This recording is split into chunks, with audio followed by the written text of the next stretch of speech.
I'm Welder Crystal. Today I'm going to weld this heat exchanger. Look at this. I'm using our XD-35 tube and plate welding machine. Now let's begin to weld. The operation is very easy.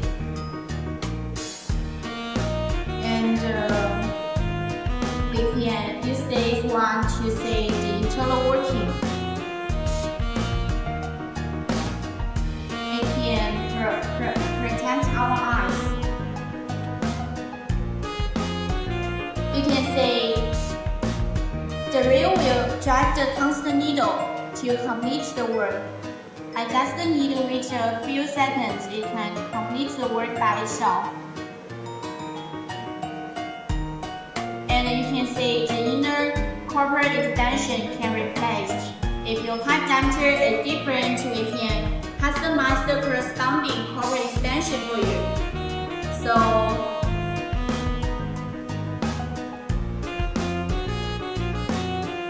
And did you see this machine before? Okay, it's finished. Now let's see the welding effect.